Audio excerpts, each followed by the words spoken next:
आज तालाब के किनारे बहुत कम फूल खिले थे, इसीलिए बहुत कम फूल मिले हैं। लगता है कोई और भी फूल तोड़कर ले गया होगा, वरना हर दिन तो हमारी ज़रूरत के बराबर फूल मिल जाया करते थे। हाँ, सही कहा बेटी। अब उन फूलों पर सिर्फ हमारा तो अधिकार नहीं है ना, जो चाहे उन फूलों को तोड़ सकता है। चलो फिर कोई और बात नहीं, थोड़े फूल तो मिल ही गए हैं, मैं इन्हें लेकर बेचने जाती हूँ। तुम घर में खाना वाना बना लेना। लेकिन माँ, मैंने तो अभी कुछ भी नहीं बनाया है। मैं जल्दी से खाना बना देती हूँ, फिर आप खाना खाकर फूल बेचने जाइए। नहीं नहीं मेरी बच्ची, अगर खाना खाने के लिए रुक गई तो बहुत देर हो जाएगी। तुझे तो पता है फूल सुबह सुबह ही बिकते हैं, और अगर ज़्यादा देर हो गई तो फूल मुरझा जाते हैं, फिर उन्हें कोई नहीं खरीदेगा। तुम खाना बना लो, मैं जल्दी ही वापस आकर खाना खा लूँगी। मैं चलती हूँ बेटा, ध्यान रखना अपना।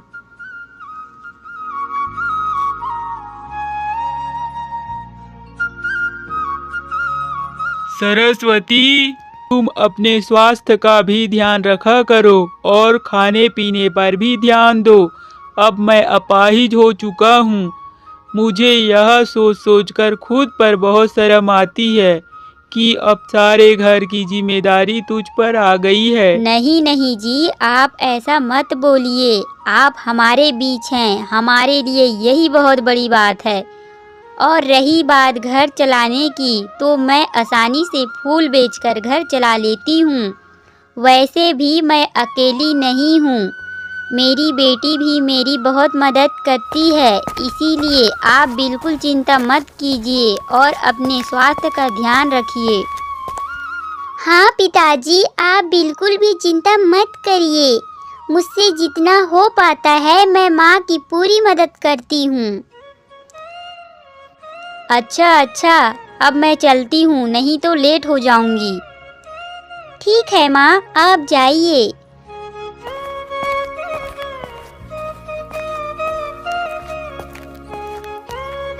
अरे ये क्या? खाना बनाने के लिए तो सूखी लकड़ियाँ खत्म हो गई है। अब मुझे जंगल जाकर लकड़ियाँ लानी होगी, तभी मैं खाना बना पाऊंगी।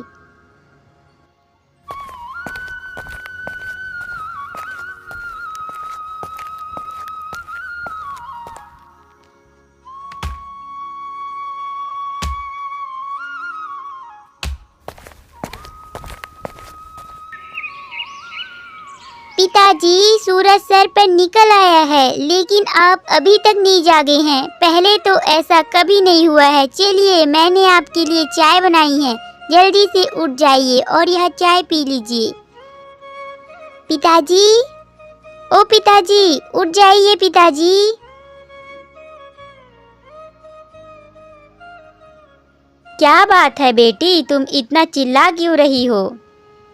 माँ, मैं कब से पिताजी को उठा रही हूँ, लेकिन वह आंखें ही नहीं खोल रहे हैं। देखिए ना, आखिर पिताजी को हो क्या गया है? अजी, क्या हुआ? उठिए ना। जी, आपको क्या हो गया? आप उठ क्यों नहीं रहे हैं? देखिए मेरे तरफ। तेरे पापा छोड़ के चले गए हमें। नहीं, पापा उठिए ना। पापा उठिए, आपको क्या हो गया पापा?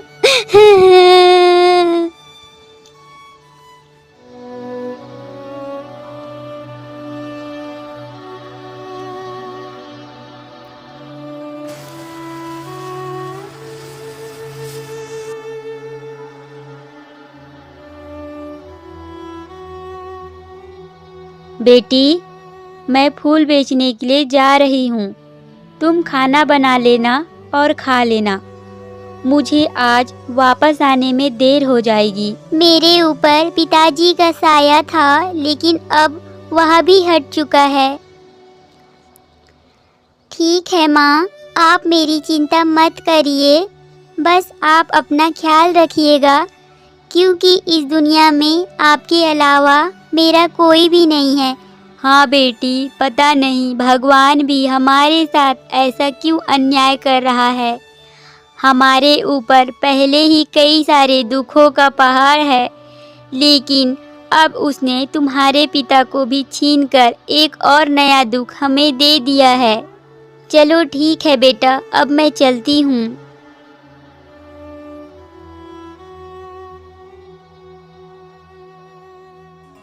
अरे सरस्वती, लगता है तुम फूल बेचने जा रही हो, लेकिन कुछ देर रुको, मुझे तुमसे बहुत जरूरी बात करनी है, जिसे सुनकर तुम खुशी से उछल पड़ोगी। अरे डमरू, ऐसी कौन सी बात है जिसे सुनकर मैं इतना उछल पड़ूंगी? हमारी जिंदगी में तो लगातार ही दुख की खबरें आ रही है, तो भला तुम ऐसी कौन सी खुशी की खबर लेकर आए हो, जरा बताओ तो। सरस्वती, जीजा जी के मरने के बाद तुम्हारे ऊपर जो दुखों का संकट आया है वह मैं समझ सकता हूँ। अब तुम्हें सबसे बड़ी चिंता अपनी बेटी की शादी की होगी ना? हाँ, यह बात तो तुमने सही कहा डमरू। बस मैं गुंजन की शादी एक अच्छे लड़के से करवा दूँ, फिर मुझे कोई चिंता नहीं रहेगी। तो समझो कि शादी हो गई। मैंने एक लड़का देखा है, अपने माता पिता का इकलौता बेटा है वो। हाँ, और ज्यादा अमीर तो नहीं है, लेकिन उसके घर में किसी चीज की कमी नहीं है। हमारी गुंजन बिटिया वहाँ बहुत खुश रहेगी। अगर ऐसा है तो यह तो सच में बहुत खुशी की बात है। लेकिन भाई डमरू, तुमने यह नहीं बताया कि वह दहेज कितना लेंगे, क्योंकि तुम तो जानते हो कि हमारे घर की हालत क्या है। मैं दहेज बहुत कम ही दे पाऊंगी। अरे दीदी, आप दहेज की बिल्कुल भी चिंता मत करो, मैंने सारी बातें कर ली है। वे दहेज का 1 रुपया भी नहीं लेंगे, बस उन्हें एक अच्छी लड़की चाहिए। अगर आप कहो तो मैं कल ही लेकर उन्हें गुंजन को दिखाने ले आऊंगा। हाँ, तुम उन्हें कल सुबह ले आना, फिर हम सारी बातें कर लेंगे और गुंजन भी लड़के को देख लेगी और लड़का भी गुंजन को देख लेगा। शादी विवाह से पहले दोनों का एक दूसरे को देख लेना ही ठीक रहेगा। ठीक है, मैं कल सुबह आता हूँ, अभी जा रहा हूँ।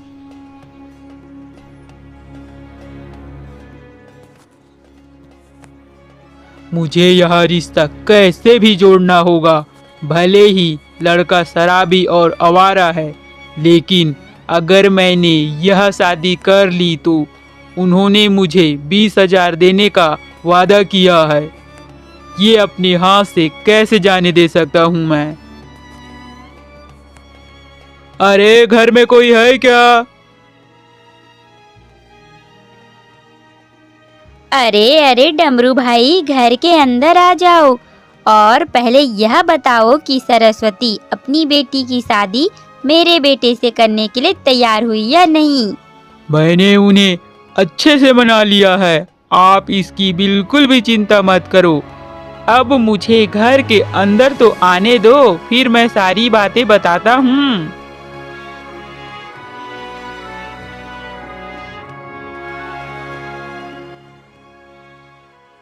आओ और बताओ डमरू, सरस्वती ने क्या कहा? वह इस शादी के लिए तैयार तो है ना? हाँ हाँ गोवर्धन भाई, आप उसकी बिल्कुल भी चिंता मत करो, मैंने उन्हें अच्छे से समझा दिया है। कल उन्होंने आप लोगों को लड़की देखने के लिए बुलाया है। क्या बात है, हम कल लड़की देखने जरूर चलेंगे। लेकिन आपको एक बात का अच्छे से ध्यान रखना है कि कल हम जब लड़की देखने जाएं तो महेश नशे में ना हो, क्योंकि वह 24 घंटे नशे में ही रहता है। मैंने सरस्वती को बताया है कि लड़का बहुत ही अच्छा है और नशा नहीं करता है। अरे डमरू भाई, आप इस बात की बिल्कुल चिंता मत करो, मैं अपने बेटे को अच्छे से समझा दूंगी। ऐसे ही कितने सारे रिश्ते टूट चुके हैं, अब बस यही आखिरी मौका है, इसे मैं हाथ से जाने नहीं दूंगी। ठीक है, मैं चलता हूँ, कल सरस्वती के घर चलने के लिए तैयार रहना।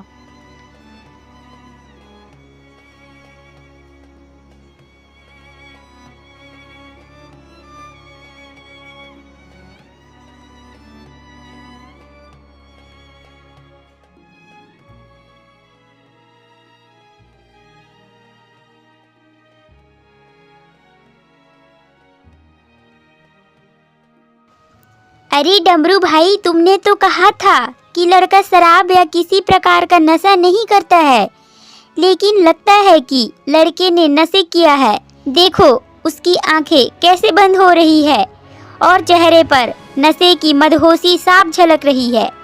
अरे नहीं नहीं सरस्वती बहन, महेश ने कोई नशा नहीं किया है। बस उसकी तबीयत अभी कुछ ठीक नहीं है, इसीलिए उसके गाल पीछे और हालत खराब दिख रही है। लड़का तो एकदम हीरा है। हाँ, तुम बेफिक्र रहो। तुमने क्या मुझे बेवकूफ समझ रखा है? मैं तुमसे पहले ही कह चुकी थी कि लड़का भले ही गरीब हो, लेकिन नशा या किसी बुरी लत में न फंसा हो। लेकिन यह तो महज मेरी बेटी को देखने आने पर भी शराब पी कर आया है। इससे ही पता चलता है कि यह कितना बड़ा नशेड़ी होगा। मेरा बेटा शराब पीता है, इसीलिए हम इसकी शादी तुम्हारे घर कर रहे थे। अगर मेरे बेटे में कोई खामी नहीं होती तो हम भला तुम्हारे जैसे फट्टेहाल घर में रिश्ता क्यों जोड़ती। देखिए भाई साहब, भले ही हम गरीब हैं लेकिन बेवकूफ़ नहीं हैं। मैं अपनी लड़की की शादी आपके लड़के से नहीं करूंगी। अब आप यहाँ से जा सकते हैं। सरस्वती बहन, एक बार और सोच लो। इतना अच्छा रिश्ता फिर दोबारा नहीं मिलेगा। लड़का थोड़ा बहुत पीता है, लेकिन दिल का बहुत अच्छा है। तू चुप कर जा। अगर लड़का दिल का इतना ही अच्छा होता तो वह इस तरह नशे में मेरी बेटी को देखने नहीं आता। अब इस बेकार के रिश्ते को लेकर यहाँ से निकल जा।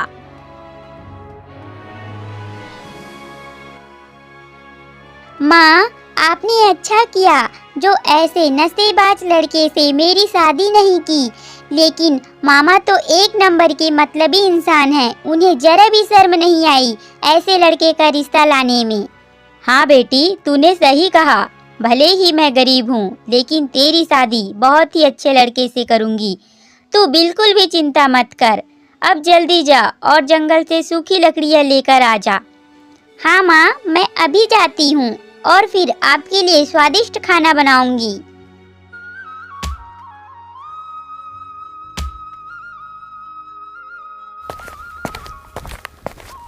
जरा रुको, क्या मैं तुम्हारा नाम जान सकता हूँ?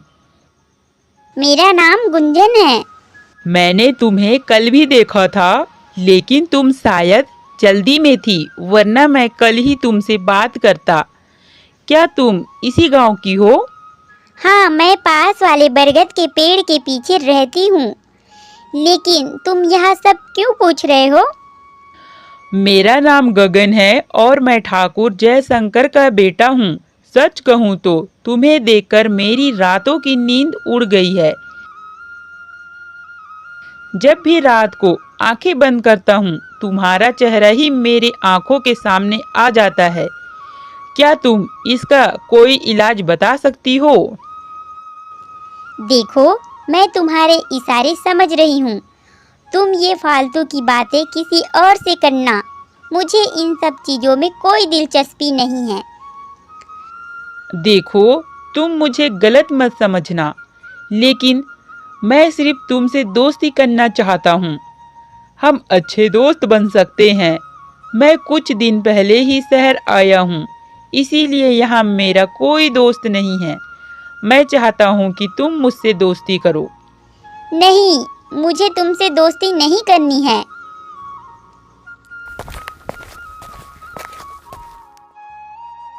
बेटी, आज मेरी तबीयत बहुत ही खराब लग रही है, इसीलिए मैं फूल बेचने नहीं जा पाऊंगी। मैं चाहती हूँ कि मेरी जगह आज तुम फूल बेचने के लिए चली जा। हाँ माँ, आप चिंता मत करिए, मैं फूल बेचने के लिए चली जाऊंगी और फूल बेचकर आपके लिए खाना भी बना दूंगी।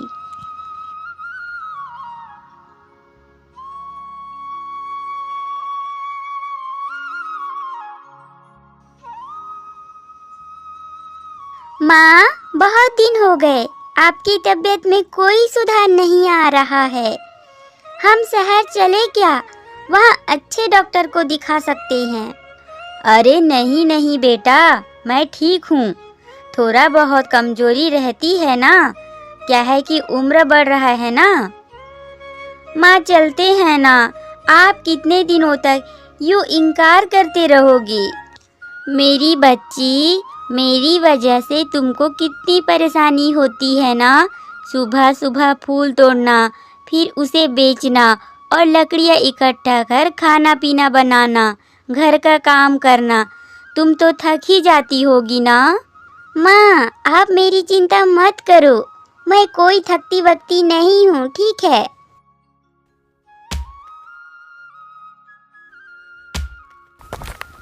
गुंजन रुको, मैं तुमसे आज साफ साफ कह देता हूँ कि मैं तुमसे प्यार करता हूँ और तुमसे शादी करना चाहता हूँ।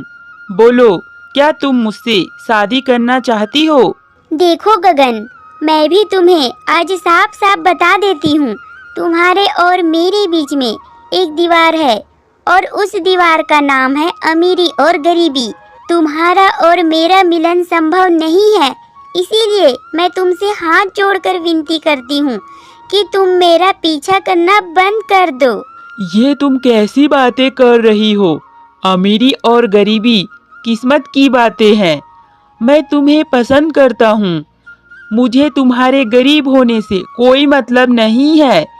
मैं यह बात जानता हूँ कि भले ही तुम्हारे पास धन कम है, लेकिन तुम्हारा चरित्र और तुम्हारी ईमानदारी का कोई मोल नहीं है।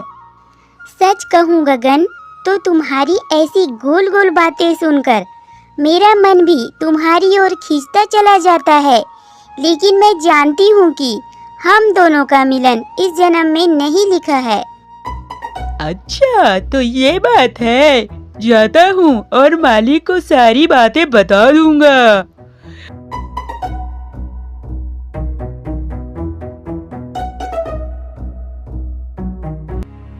मालिक, मालिक, आपका लाडला बेटा उस फूल बेचने वाली सरस्वती की बेटी से इश्क लड़ा बैठा है। मैंने उसे अपने इन्हीं आँखों से जंगल में देखा है। हाँ। क्या? अभी जाता हूँ उसके घर। सरस्वती, जल्दी से घर के बाहर आ जाओ। बताइए ठाकुर साहब, आज इस गरीब के घर में आपका आना कैसे हुआ? मुझसे कोई गलती हो गई है क्या? गलती नहीं, बल्कि तुझसे पाप हुआ है। तू अपनी बेटी को मेरे बेटे से मिलने के लिए मना कर दे, वरना इसका अंजाम बहुत ही बुरा होगा। मैं कुछ समझ नहीं पा रही हूँ ठाकुर साहब, आप कहना क्या चाह रहे हैं? कृपा करके साफ साफ बताइए। बस सरस्वती, अब ज्यादा भोली बनने की कोई जरूरत नहीं है। तेरी बेटी लकड़ी लाने के बहाने मेरे बेटे से मिलने जाती है और मैं यहाँ तक सुन चुका हूँ कि उसने मेरे बेटे को अपने प्यार के जाल में फंसा लिया है। याद रखना, जिस तरह नदी के दो किनारों का मिलन कभी नहीं हो सकता, उसी तरह तेरी बेटी और मेरे बेटे का मिलन संभव नहीं है। मुझे माफ कर दीजिए ठाकुर साहब, मुझे इसके बारे में सच में कुछ नहीं पता। मैं अपनी बेटी को समझा दूंगी, वह फिर आपके बेटे से कभी नहीं मिलेगी। मेरा यह आपसे वादा है। याद रखना मेरी बात, समझ गई ना? चलता हूँ अब।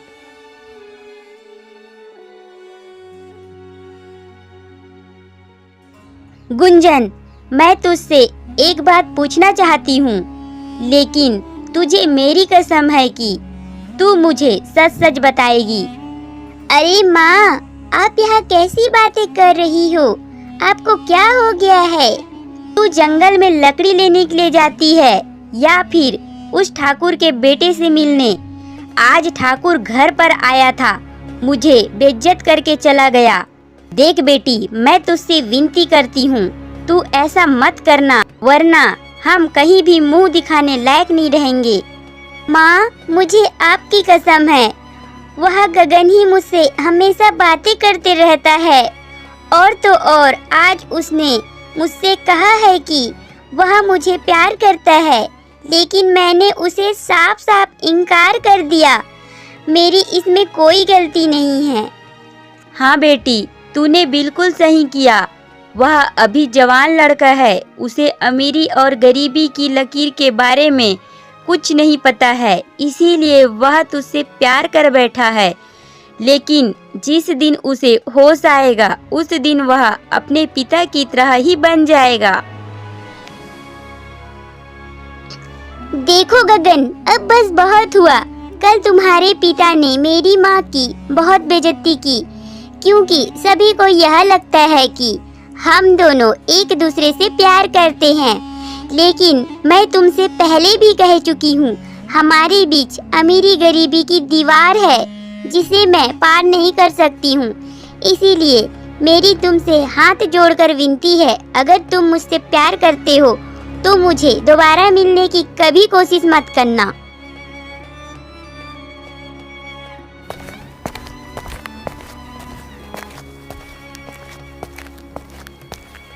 अरे, इस चिड़िया को क्या हो गया? लगता है इस गर्मी में पानी न मिलने के कारण यह बेहोश हो गई है।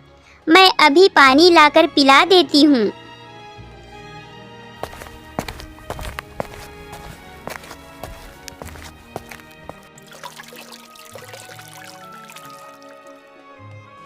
धन्यवाद बिटिया रानी, मेरी मदद करने के लिए। आप बात भी करती हो? हाँ, मैं बात भी करती हूँ। सुनो, मैं तुम्हारी शुक्रगुजार हूँ। इसके बदले मैं तुम्हें कुछ देना चाहती हूँ। तुम मेरे पीछे आओ। आओ आओ।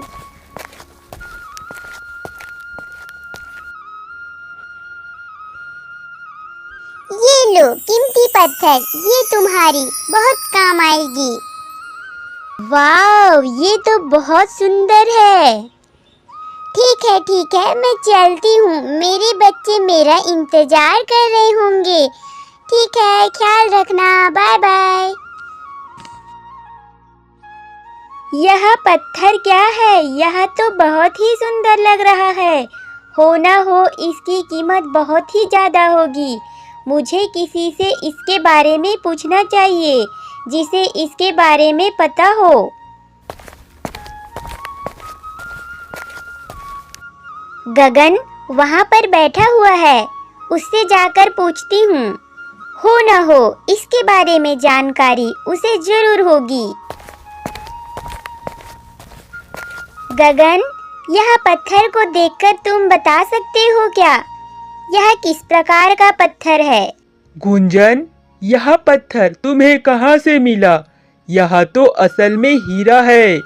अगर इसे तराशा जाए तो यह एक सुंदर हीरा बन जाएगा और इसकी कीमत बाजार में बहुत अधिक होगी। सच बताऊं तो अगर तुम इसे बेचोगे तो तुम मुझसे भी थोड़ी अमीर बन जाओगी। मुझे यह पत्थर एक चिड़िया ने दिया है, क्योंकि मैंने उसकी जान बचाई थी। अगर यह पत्थर हीरा है तो अब हम इसे कहाँ बेच सकते हैं? अरे मेरी प्यारी गुंजन, यह पत्थर बहुत कीमती है। इसे हम ऐसे कहीं भी नहीं बेच सकते। मेरी बात मानो, तुम कल पंचायत बुलाओ और वहाँ पर इस पत्थर के बारे में सबको बताओ, फिर वहीं कोई समाधान निकलेगा।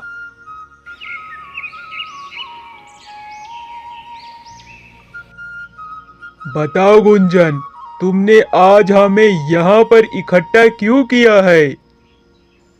सरपंच जी, मैंने कल एक चिड़िया की मदद की थी। इसके बदले में चिड़िया ने मुझे एक पत्थर दिया। जब मैंने पता लगाया तो मुझे पता चला कि यह साधारण पत्थर नहीं है, बल्कि हीरा है और इसकी कीमत बहुत अधिक है। इसीलिए इस हीरे का क्या करना है, यह निर्णय करने के लिए मैंने आप सबको यहाँ पर एकत्र किया है। गुंजन, सबसे पहले तो मैं तुम्हारी ईमानदारी की सराहना करना चाहूँगा।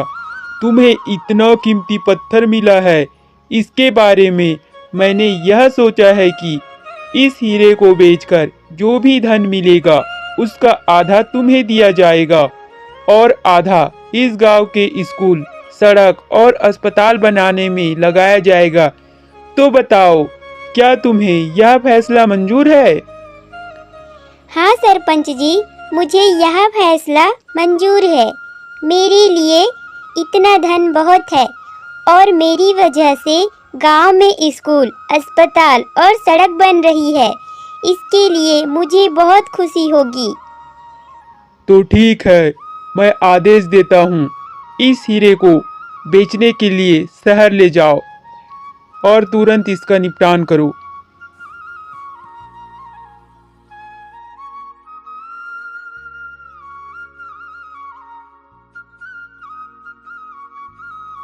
सरस्वती बहन, उस दिन की गलती के लिए मुझे माफ कर दो। मैं यह भूल गया था कि इंसान गरीब और अमीर होने से पहले एक सच्चा और ईमानदार इंसान होता है। मैं अपनी गलती के लिए तुमसे माफ़ी मांगना चाहता हूँ और अपने बेटे गगन के लिए तुम्हारी बेटी गुंजन का हाथ मांगना चाहता हूँ। पहली बात तो ठाकुर जी, आपको माफ़ी मांगने की कोई ज़रूरत नहीं है। और रही बात गगन और गुंजन की, तो अगर मेरी बेटी राजी है तो मैं भी इस शादी के लिए तैयार हूँ। तो ठीक है, अब इन दोनों की शादी करा देते हैं।